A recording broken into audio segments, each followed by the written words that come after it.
அவர்கள் ஒரு முடிவை எடுத்துட்டாங்கன்னா அதை எப்படினாலும் நியாயப்படுத்துறதுக்கு என்ன வேணாலும் சொல்லலாம். ஆனா மக்கள் ஏமாளிகள் அல்ல. எங்க மக்கள் தொடர்ச்சியா அவருடைய எல்லா மூவையும் பார்த்துக்கிட்டே இருக்காங்க. நாங்க எங்களோட கொள்கை எதிரி, பாஜக பாசிசம் தான், நீங்களும் அப்படித்தான், அவங்க பாசிசம்னா நீங்க பாயாசமா அப்படின்லாம் பேசியது என்னன்னா, இன்னைக்கு இந்த பாசிசத்தின் பின்னால் ஏன் போகிறார் அப்படிங்கிறதையும் நாம யோசிக்க வேண்டியது இருக்கிறது. இது ஒரு தளபதி எதற்கும் அஞ்சாதவர். இப்ப நேத்து கூட ஆதவர்ஜுனா என்ன சொன்னாரு, ரஜினியை மிரட்டி திமுக அரசியலுக்குள் வரவிடாமல் செய்து விட்டது அப்படின்னு சொல்றாரு. அப்ப விஜயை யார் மிரட்டி பாஜக அதிமுக கூட்டணிக்கு போக வச்சாங்க? அதிமுகவும் பாஜகவும் ஏற்கனவே 2024 நாடாளுமன்ற தேர்தலில் தனித்தனியா போட்டிட்டு அந்த வாக்கு அப்படியே நீங்க பிளஸ் பண்ண முடியாது. ஏன் அப்படின்னா பாஜகவுக்கு விழுந்த வாக்குல அதிமுக பிடிக்காத வாக்கு வந்திருக்கும். அதிமுகவுக்கு விழுந்த வாக்குல பாஜக இல்லைன்றதுக்காக சிலர் போட்டிருப்பாங்க. அப்ப அதை நீங்க அப்படியே பிளஸ் பண்ண முடியாது. அதே போலதான் இன்னைக்கு தாவேகாவை விஜயை ஆதரிக்கிற அத்தனை பேரும் அதிமுக மாதிரி நான் போக மாட்டேன்னு இருக்காரு. ஒருபடி மேல போய் ஆனந்த் என்ன சொன்னா குரான் மேல் சத்தியம் அப்படி சொல்லி சத்தியம் பண்ணி பிஜேபி போக மாட்டேன்னு சொல்றாரு. இப்ப திடீர்னு இப்படி பல்டி அடிச்சு போகிற பொழுது அது ஒரு பெரிய உதவி ஏற்படுத்துறாரா? ஆதரவு நாளைக்கு என்ன சொல்ல போறா, எப்படி பேட்டி எடுப்பார் ஒரு கேள்வி இருக்குது. ஏன் விஜயே கூட நாளைக்கு என்ன பேட்டி எடுப்பார் ஒரு கேள்வி இருக்கு இல்லையா? அது மக்கள் உண்மையை பார்த்தா இருக்காங்க. அதை எப்படி புரிஞ்சுக்கிறது? குரான் மீது ஆணையாக சொல்கிறோம், எந்த காலத்திலும் பிஜேபியோடு எங்களுக்கு கூட்டணி கிடையாது, உறவு கிடையாது என்பதை அழுத்தமாக இந்த சேலம் மண்ணில் உறுதியுடன் கூறுகிறோம்.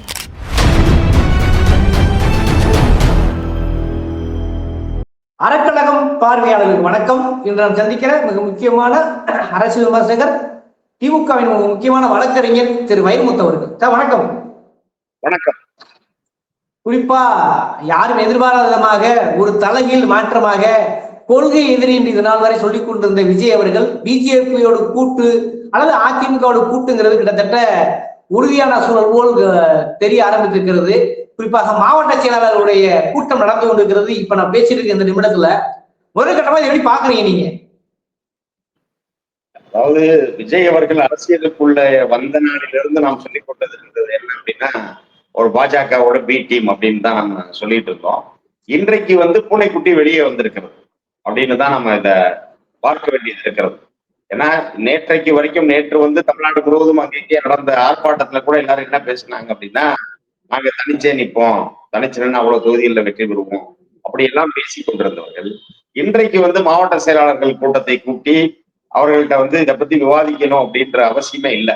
ஏன்னா இது மாவட்ட செயலாளர்கள் கூட்டத்தில் இதை விவாதிக்கிறார்கள் என்றால் முடிவை எடுத்து விட்டார்கள் அர்த்தம். அதாவது முடிவை எடுத்துட்டாங்க பாஜக போகணும் அப்படின்னு. அப்ப அதை நியாயப்படுத்துவதற்காக ஒரு பெயரளவுக்கு மாவட்ட செயலாளர் கூட்டம் கூட்டணும், மாவட்ட செயலாளர்களுடைய கருத்தை கேட்டுட்டு நாங்க இந்த முடிவு போடுறோம் அப்படின்னு காட்டுவதற்காக இன்றைக்கு மாவட்ட செயலாளர் கூட்டம் என்பது கூட்டப்பட்டிருக்கிறது. ஏறத்தாழ 132 மாவட்ட செயலாளர்களில் 120 பேர் அந்த காணொலி வாயிலான கூட்டத்திலே பங்கேற்றிருப்பதாகவும், அதே போல அந்த பங்கேற்ற 120 பேர்ல 98 பேர் கூட்டணிக்கு ஆதரவாக கருத்து தெரிவித்திருப்பதை போல தகவல்கள் வந்து கொண்டிருக்கின்றன. இன்னொன்று புறம் பாத்தீங்க அப்படின்னா இது வரைக்கும் ஏன் இந்த முடிவுக்கெல்லாம் இவங்க வர்றாங்க அப்படின்னு பாத்தீங்க அப்படின்னா, ஒரு 5000 விருப்ப மனுக்கள் 1 மணி நேரத்தில் பெற்று விட்டார்கள், விருப்ப மனுவே விற்று தீர்ந்து விட்டது என்றெல்லாம் சொன்னவங்க முழுவதுமாக ஒரு 500 விருப்ப மனுக்கள் கூட மறுபடியும் சேரல. அப்போ அவர்களுக்கே ஒரு நம்பிக்கையை இழந்து விட்டார்கள். 234 தொகுதியில போட்டியிடுவதற்கு 500 மனுக்கள் கூட வரல அப்படின்னா, உதாரணத்துக்கு திராவிட முன்னேற்ற கழகத்துல தென்காசி மாவட்டம் கடையநல்லூர் தொகுதிக்கு விருப்ப மனு செய்தவர்களின் எண்ணிக்கை 110 கூட 110 பேருக்கும் மேற்பட்டோம் ஒரு தொகுதிக்கு கேட்கிறாங்க. அப்படியான நிலவரம் இங்க இருக்கிற நேரத்துல நீங்க 234 தொகுதிக்கும் 500 பேர் கூட விருப்ப மனுவை கொடுக்கவில்லை என்று சொன்னால் இதுதான் அவங்களுடைய உண்மையான நிலவரம். அதை தொடர்ந்து தொடர்ச்சியாக நாங்க எங்களோட கொள்கை எதிரி, பாஜக பாசிசம் தான், நீங்களும் அப்படித்தான், அவங்க பாசிசம்னா நீங்க பாயாசமா அப்படின்லாம் பேசியது என்னன்னா, இன்னைக்கு இந்த பாசிசத்தின் பின்னால் ஏன் போகிறார் அப்படிங்கிறதையும் நாம யோசிக்க வேண்டியது இருக்கிறது. இது ஒரு தளபதி எதற்கும் அஞ்சாதவர். இப்ப நேத்து கூட ஆதவர்ஜுனா என்ன சொன்னாரு, ரஜினியை மிரட்டி திமுக அரசியலுக்குள் வரவிடாமல் செய்து விட்டது அப்படின்னு சொல்றாரு. அப்ப விஜயை யார் மிரட்டி பாஜக அதிமுக கூட்டணிக்கு போக வச்சாங்க? அதையும் சொல்லணும்ல. அப்போ அச்சுறுத்தலுக்கு அடிபணிகிற ஒருவர் எப்படி வந்து ஒரு அரசியல் கட்சிக்கு தலைவராக இருந்து விட முடியும் அப்படிங்கிற கேள்வி மக்கள் மத்தியில் எழுகிறது. அப்போ இதுல என்ன அப்படின்னா, தன் கட்சி தொண்டர்கள் பலியான ஒரு விவகாரத்துல தன் மீது தவறு இருக்கிறது. அந்த தவறிலிருந்து தான் தப்பிப்பதற்காக ஒன்றியத்தை ஆளுகிற அரசுக்கு ஆதரவான கூட்டணி. இன்னொன்று, நம்ம இப்படிலாம் பேசுவோம்னு அவங்களுக்கும் தெரியும், பாஜகவோட கூட்டணிக்கு போயிட்டாருன்னு. நாம எதிர்பார்க்காத இன்னொரு ட்விஸ்ட் கூட கடைசி நேரத்துல நடக்கும். சீட் ஷேரிங்ல வந்து பாஜக பிரச்சனை பண்ணி வெளியே போகும். இல்ல வந்து சீட் ஷேரிங்க்கு முன்னாடியே அவங்க என்ன முடிவு எடுப்பாங்க அப்படின்னா, தாவேகா வந்து அதிமுகவோட தான் கூட்டணி, பாஜகவோட கூட்டணிக்கு சேர முடியாது அப்படின்னு அறிவிக்கிற மாதிரி அறிவிப்பாங்க. இது எல்லாமே பாஜகவோட திட்டம் தான். ஏன் அப்படின்னா, பாஜகவை துணிவோடு விஜய், ஏன்னா இன்னைக்கு வந்து விஜய் அம்பலப்பட்டு போயிட்டார். பாஜகவினுடைய கையால் தான் அவரு, பாஜகவுடைய திரைமறைவில் நின்றுதான் கைகூப்பித்தான் அரசியலுக்கு வந்திருக்கிறார் அப்படிங்கிறது அப்பட்டமாக மக்களிடம் உண்மை சென்றுவிட்ட காரணத்தினால, அப்போ வந்து விஜய்க்கு விழும் என்று அவர்கள் எதிர்பார்த்த சிறுபான்மையினர் வாக்குகள் வந்து விழாதுங்கிற ஒரு நிலை வந்து விட்டது. அதாவது விஜய்க்கு விழுகிற வாக்குகள் பாத்தீங்க அப்படின்னா ஒரு 3 விதமான வாக்குகள் விஜய்க்கு விழுகும். ஒண்ணு வந்து விஜய் விரும்பி விழுகிற வாக்குகள், அதாவது அவருடைய ரசிகர்களா இருக்கலாம், இல்ல அவருடைய அரசியல் பிடித்து, இல்ல விஜயை பிடித்து வந்துகிற வாக்குகள், அது ஒரு வாக்கு. இரண்டாவது என்ன அப்படின்னு பாத்தீங்க அப்படின்னா, என்ன விஜய் சார்ந்த அந்த கிறிஸ்துவ சமூகத்திலிருந்து விழுகிற வாக்குகள் என்று அவர்கள் எதிர்பார்த்திருந்தாங்க. அது இரண்டாவது வாக்கு. இந்த மூன்றாவது வாக்குகள் அப்படின்னா, இப்போது இருக்கிற அரசியல் கட்சிகளுக்கு பிடிக்காம வர்ற ஒரு வாக்கு. நான்காவதாக ஒரு இது என்ன அப்படின்னா, முதல் தலைமுறை வாக்காளர். இந்த 4 வாக்குகளை மட்டும்தான் விஜய் வந்து போக்கஸ் பண்ணார். அவன் இப்போ வந்து என்ன நடக்கும்னா, அதிமுக பாஜக கூட்டணிக்குள்ள அவர் போனார் அப்படின்னா, இந்த 3வது வாக்கு ஆட்டோமேட்டிக்கா வராது. ஏன்னா யாரையும் இதுவரை பிடிக்கலன்னு வாக்களித்தவர்கள் பாத்தீங்கன்னா, ஒரு தேர்தலுக்கும் யார் புதிய மாற்றா வருவாங்களோ அவங்கள வாக்களிப்பாங்க.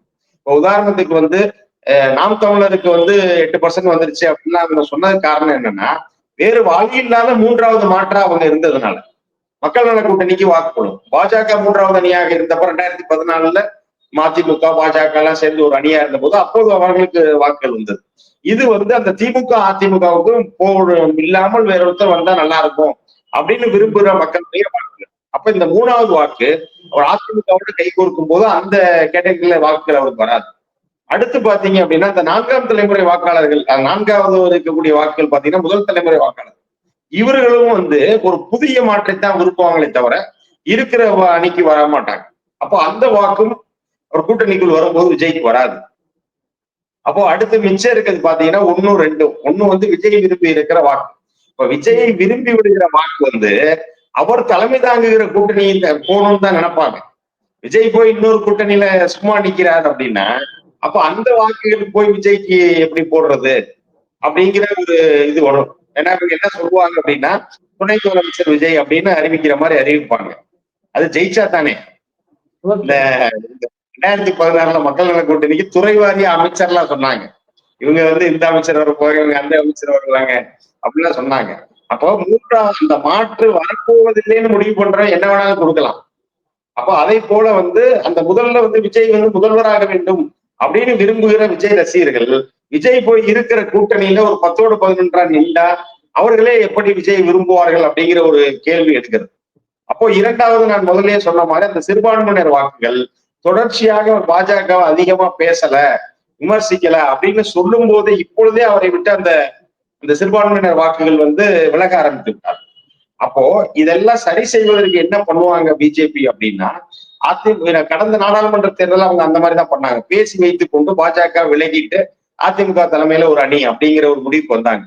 இப்பயுமே அவங்க தாவேகாவை தனியா நிறுத்தியதற்கு காரணம் என்னன்னா, திமுக கூட்டணியில் ஏதாவது ஒரு விரிசல் விடும், அந்த விரிசல் விடுகிற கட்சிகள் தாவேகாவோடு போய் சேரும், அப்ப திமுகவுக்கு ஆதரவான அந்த வாக்கு வங்கியை ஒரு சேதத்தை ஏற்படுத்தலாம்.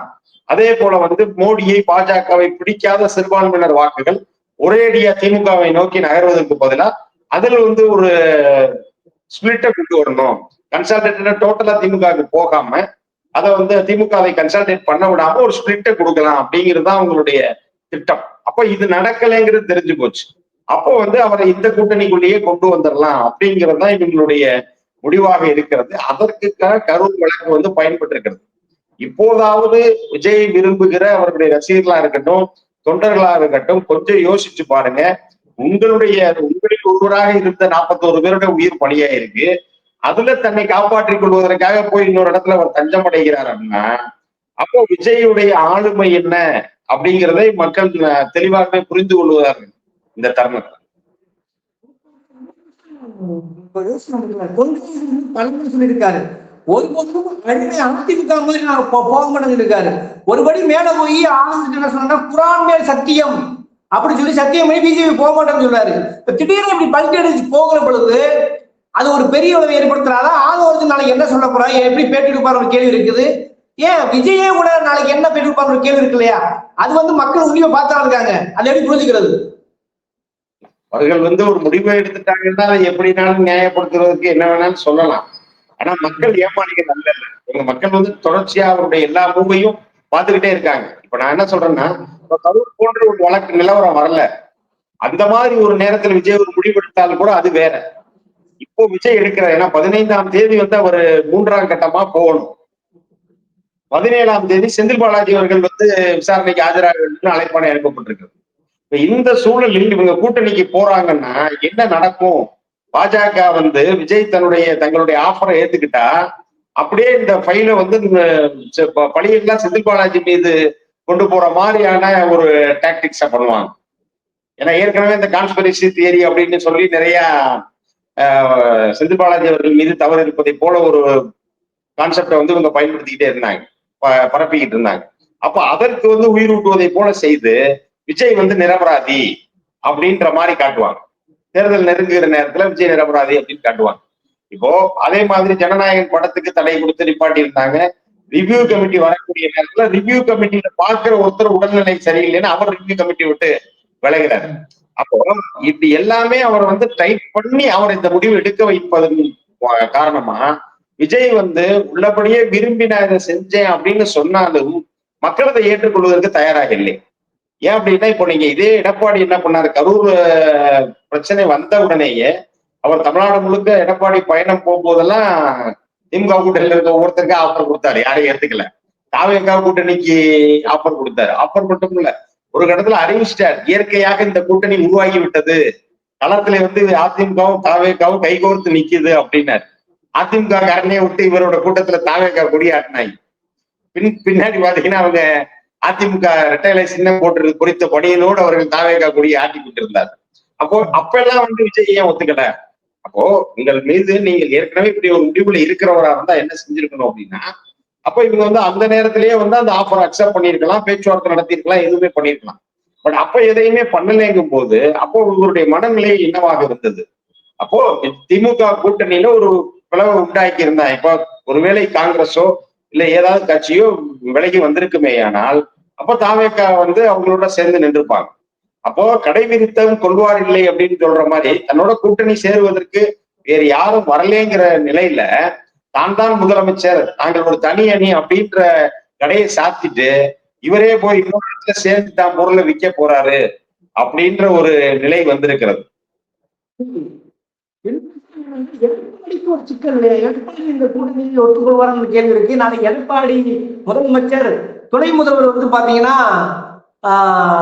இவரு விஜய் அப்படிங்கிற ஒரு சூழல் வரும்போது இது அதிமுகவுக்கு நல்லதா கெட்டான ஒரு கேள்வி இருக்கு இல்லையா? அதை எப்படி பாக்குறீங்க நீங்க? அதிமுகவை பொறுத்தளவு நீங்க உள்ளபடியே எடுத்துக்கிட்டீங்க அப்படின்னா அவங்களை பொறுத்தளவு ஒரு பெரிய கொள்கை வாக்கு வங்கியில இல்லை. தமிழ்நாட்டை பொறுத்தளவு ஏறத்தாழ 75 ஆண்டு காலமாக திராவிட முன்னேற்ற கழகம் இருக்கிறது. ஒரு 60 ஆண்டுகளுக்கு மேலாக தேர்தலை சந்திக்கிறது. 57 தேர்தல் முதல் முறை திமுக சந்தித்த முதல் தேர்தல், இன்னைக்கு 2026. இந்த 60 ஆண்டு காலத்துல பாத்தீங்க அப்படின்னா திராவிட முன்னேற்ற கழகம் ஆதரவு, திராவிட முன்னேற்ற கழகம் எதிர்ப்பு அப்படிங்கிறதா தமிழ்நாட்டு அரசியல். அப்போ திமுக எதிர்ப்பு மட்டும்தான் அதிமுகவுக்கு அரசியலை தவிர வேறு எதுவும் பெருசா அவங்கள்ட்ட கொள்கையோ இல்ல கொள்கை புரிதல் உள்ள தலைவர்களோ, கொள்கை புரிதல் உள்ள 2ஆம் கட்ட தலைவர்களோ அங்க இல்ல. அப்ப திமுகவை வலுவாக எதிர்த்து நிற்கிறது யாரா இருந்தாலும் அவங்க பின்னாடி போவாங்க. எம்ஜிஆர் வாரிசுக்குள்ள சண்டை வந்தது, ஜானகியா ஜெயலலிதாவானா ஜெயலலிதா திமுக அதிகமா தட்டினாங்க, எல்லாரும் சேர்ந்து ஜெயலலிதா பின்னாடி போனாங்க. அப்படித்தான் இந்த தொடர்ச்சி வருது. அப்போ நாளைக்கு விஜய் இந்த கூட்டணிக்குழு உள்ளே போகும் பொழுது நாளைக்கு விஜய் பின்னால, ஏன்னா அதிமுக ஒரு கரிஸ்மாட்டிக் லீடர் இல்ல, எடப்பாடி தொடர் தோல்வி நாயகன் தான். எடப்பாடி தன்னுடைய தலைமையில் அவர் சந்தித்த எந்த தேர்தலிலும் இது வரைக்கும் வெற்றி பெறல. அப்படிங்கிற தான் ஆட்சி அதிகாரத்தை வைத்திருந்த காலத்திலேயே அவர் முதல்வராக இருந்து கொண்டு நடைபெற்ற ஊரக உள்ளாட்சி தேர்தல்ல இருந்து நகர அடுத்து வந்த இடைத்தேர்தலா இருக்கட்டும், அந்த நாடாளுமன்ற தேர்தலா இருக்கட்டும், இப்படி தொடர்ச்சியாக அடுத்து 2021 சட்டமன்ற தேர்தல், 2021க்கு பிறகு வந்த எல்லா இடைத்தேர்தல்கள், இப்படி எல்லாத்துலயுமே தொடர்ச்சியாக தோற்றுக்கொண்டே இருக்கிற ஒருவர். அப்போ விஜய் அந்த கூட்டணிக்குள் போவாரேயானால் நாளை என்ன ஆகும்னா, அதிமுக முழுமையாக அழிந்து அதிமுகவுடைய தொண்டர்கள் விஜய்கிட்ட தான் அந்த கரிஸ்பாண்டி இருக்கு அப்படின்னு சொல்லி விஜய் பின்னாடி போவாங்க. அப்போ என்ன ஆகும் அப்படின்னா, விஜய் பின்னால் அதிமுக தொண்டர்கள் அத்தனை பேரையும் கொண்டு வந்த பிறகு பாஜக என்ன செய்யும்னா, தன்னுடைய கைப்பிடியில தான் விஜய் இப்ப ஏற்கனவே வச்சிருக்கு. நீ கூட்டணிக்கு வந்ததெல்லாம் போதாது, நீ கட்சியவே என் கூட இணைச்சிருன்னு சொல்லும். அப்போ அதிமுகவை டோட்டலா ஹைஜாக் பண்றதுக்கு தான் விஜய் உதவுவார். அதாவது இது முறை நான் முன்னாடியே ஒரு நேர்காணல்ல சொல்லியிருக்கேன். அதாவது நான் ஒரு சொத்து வாங்கணும் அப்படின்னா நேரடியா அந்த சொத்தை எனக்கு தரமாட்டாங்க ஒரு சில பேர். இப்ப எனக்கும் ஒருத்தருக்கும் பிரச்சனை இருக்கு. அப்ப நான் போய் அந்த சொத்தை வாங்க போறேன்னா எனக்கு தரமாட்டாங்க. அந்த நேரத்துல என்ன பண்ணுவாங்கன்னா, இன்னொருத்தரை அவரை போய் வாங்குற மாதிரி செட் பண்ணி அது பவர் வாங்குவாங்க ஒரு பேர்ல.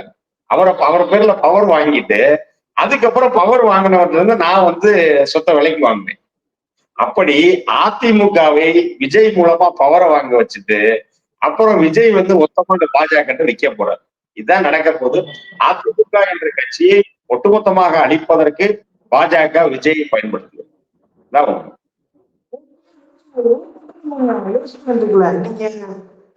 சொல்லுங்க, கொள்கை சொல்லுங்க, அல்லது கொள்கை சொல்லி அங்க போயிட்டு இதெல்லாம் ஒரு பக்கம். இது ஒரு மிடில் கிளாஸ் நடக்கக்கூடிய ஒரு டிபேட்டா இருக்க வாய்ப்பு இருக்கு. ஆனா டார்கெட் ஒன்று இருக்குல்ல, குறிப்பாக 8% இவருக்கு விஜய்க்கு வரும்னு ஒரு குறிப்பு இருக்குது.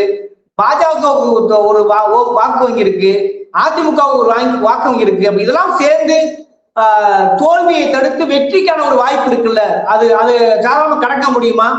வெற்றி தோல்வி யாருக்குன்னு ஒரு உறுதி செய்ய முடியாத ஒரு சூழல் ஏற்பட வாய்ப்பு இருக்கா இல்லையா? அப்படிலாம் கிடையாது. அதிமுக, பாஜக, தாவேக ஒரே அணியாக நிற்கிற பட்சத்தில் அது திமுகவினுடைய வெற்றியை இன்னும் எளிமைப்படுத்தும். இன்னும் திமுகவுக்கு ஒரு நல்ல மாற்றம். எப்படி அப்படின்னு கேட்டீங்கன்னா, நான் முதல் சொன்னதான், இப்ப நீங்க அதிமுகவும் பாஜகவும் ஏற்கனவே 2024 நாடாளுமன்ற தேர்தலில் தனித்தனியா போட்டிட்டு அந்த வாக்கு அப்படியே நீங்க பிளஸ் பண்ண முடியாது. ஏன் அப்படின்னா, பாஜகவுக்கு விழுந்த வாக்குல அதிமுக பிடிக்காத வாக்கு வந்திருக்கும். அதிமுகவுக்கு விழுந்த வாக்குல பாஜக இல்லைன்றதுக்காக சிலர் போட்டிருப்பாங்க. அப்ப அதை நீங்க அப்படியே பிளஸ் பண்ண முடியாது. அதே போலதான் இன்னைக்கு தாவேகாவை விஜயை ஆதரிக்கிற அத்தனை பேரும் விஜய் போகிற கூட்டணியை எல்லாம் ஆதரிப்பார்கள் அப்படிங்கிறது இல்ல. அவருடைய ரசிகர்களே முழுமையாக வாக்களிப்பார்கள் சொல்ல முடியாது. அதான் நான் சொன்னேன். ஏன்னா அவர் தான் முதல்வர் அப்படின்னா, அவர் தான் கூட்டணிக்கு தலைமை தாங்குகிறாருன்னா அவங்க மொத்தமா வருவாங்க. ஆனா அவரே இன்னொரு இடத்துல போய் இதாகிறாரு அப்படிங்கிற பட்சத்துல அது நடக்குமான்னு சொல்ல முடியாது. இந்த துணை முதல்வர் அப்படிங்கிறது சும்மா சொல்லிக்கிறதுக்கு யூஸ் ஆகுமே தவிர அவங்களுக்கு ரியாலிட்டியா நடக்குமா அப்படின்னா நடக்காது. இன்னொன்னு பாத்தீங்க அப்படின்னா, அதே போலதான் உதாரணத்துக்கு அமமுக கடந்த சட்டமன்ற தேர்தலில் தனியா நின்னுச்சு.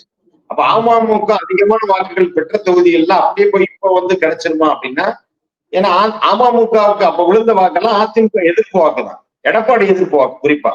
ஆனா இப்ப எடப்பாடியோட போய் தினகரன் சேர்ந்துட்டா இருக்கும் போது தினகரன் கட்சியிலே நிறைய பேர் விலக ஆரம்பிச்சிட்டாங்க.